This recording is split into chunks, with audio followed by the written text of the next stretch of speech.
Washington. Standing before reporters in February, President Trump said unequivocally that he knew of nobody from his campaign who was in contact with Russians during the election.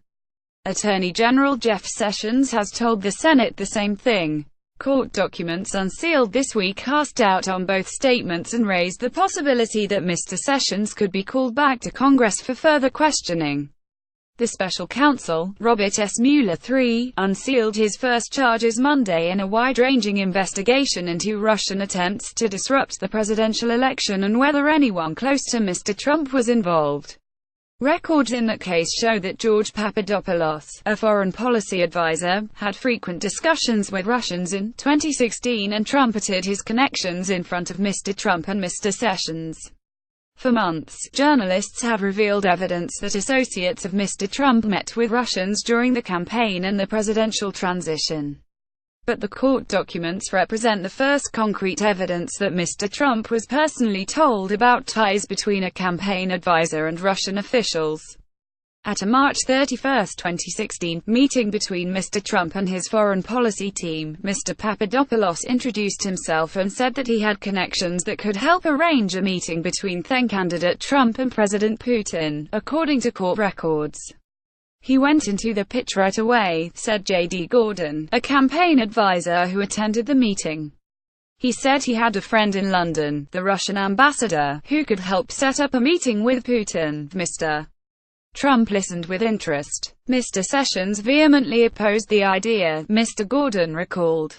And he said that no one should talk about it because it might leak, he said. Several of Mr. Trump's campaign advisors attended the March 2016 meeting, and at least two of those advisors are now in the White House: Hope Hicks, the communications director, and Stephen Miller, a senior policy advisor. After Mr. Trump was sworn in, he could not escape questions about Russia. At a February 16, 2017, White House news conference, a reporter asked Mr. Trump, "Can you say whether you are aware that anyone who advised your campaign had contacts with Russia during the course of the election?" "Oh," Mr. Trump said. "Nobody that I know of." Nobody. The White House has sought to portray Mr. Papadopoulos as an insignificant figure in the campaign. Ty Cobb, the White House lawyer dealing with matters related to Mr. Mueller's investigation, said the White House stood behind the president's comments, the media's willingness to inflate Papadopoulos, a young unpaid volunteer and supposed energy expert, into an important thought leader in the campaign. A Russian operative is ludicrous, Mr. Cobb said. The evidence so far suggests he attended one meeting, said something about Russia and was immediately shut down by everyone in the room. It's very important to remember that he is not a criminal now because of anything he did for the campaign. He is a criminal because he initially lied to the FBI. A Justice Department spokesman declined to comment. Another member of the foreign policy team, Carter Page, said on Thursday that he told Mr. Sessions in passing in June 2016 that he planned to travel to Russia for a trip completely unrelated to his volunteer role in the campaign. Understandably, it was as irrelevant then as it is now, Mr. Page said.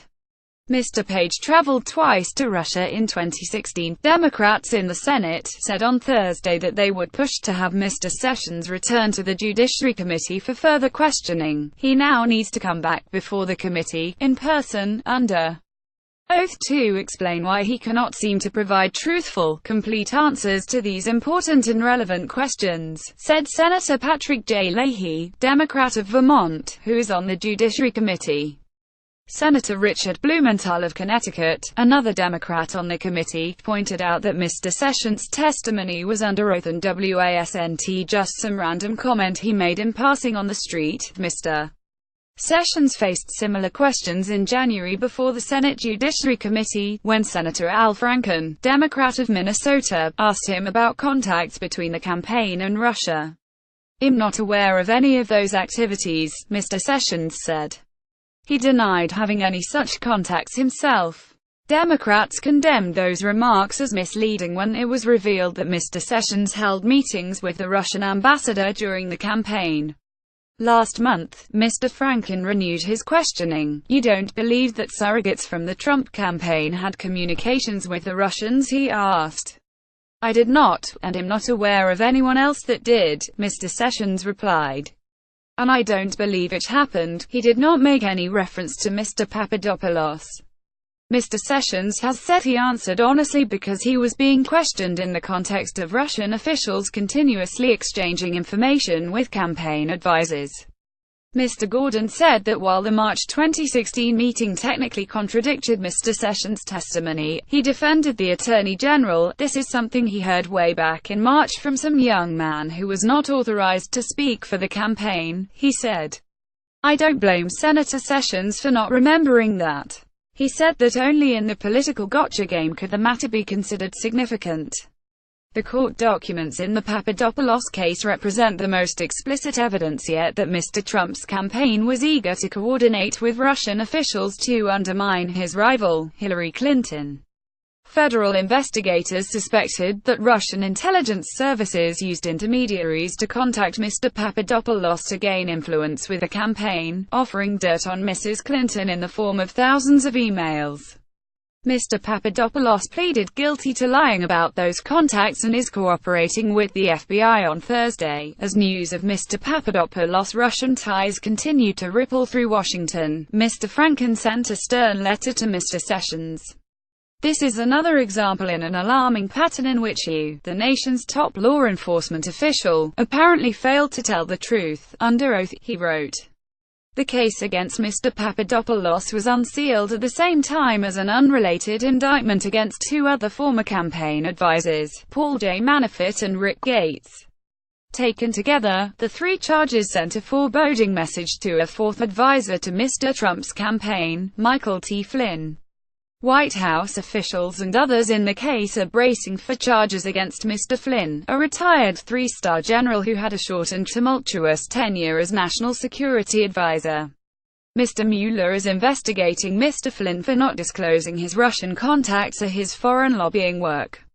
Mr. Manafort was indicted on seldom used charges of concealing foreign lobbying, as well as for lying on federal documents, the same activities for which Mr. Flynn is being investigated. "It's a bad sign," said Paul Krieger, who until recently was the top federal fraud prosecutor in Manhattan. "It shows that the special counsel's office will not hesitate to charge individuals connected to the administration or campaign with obstruction-like offenses." Mr. Flynn, one of the architects of Mr. Trump's America First foreign policy, did not disclose payments from Russia-linked entities on financial disclosure documents. He did not mention a paid speech he gave in Moscow, and he belatedly disclosed, after leaving the White House, that the Turkish government had paid him more than $500,000 for lobbying services. Charging people for not disclosing their foreign lobbying is extremely rare, a point that Mr. Manafort's lawyers made in documents filed in court on Thursday. Since 1966, his lawyers wrote, only 6 such cases have been filed and only 1 person has been convicted. Such violations are typically handled administratively. It is far from clear what activity triggers a requirement to file a report as a foreign agent, said Kevin M. Downing, Mr. Manafort's lawyer. Mr. Manafort and Mr. Gates appeared in court briefly on Thursday. Lawyers discussed the conditions of their house arrest and the possibility of a trial in April. White House officials have long been anticipating the indictments of Mr. Manafort and Mr. Flynn, and have tried to distance themselves from both men. They were caught by surprise, however, by Mr. Papadopoulos' guilty plea and the fact that he had been cooperating with the FBI since July.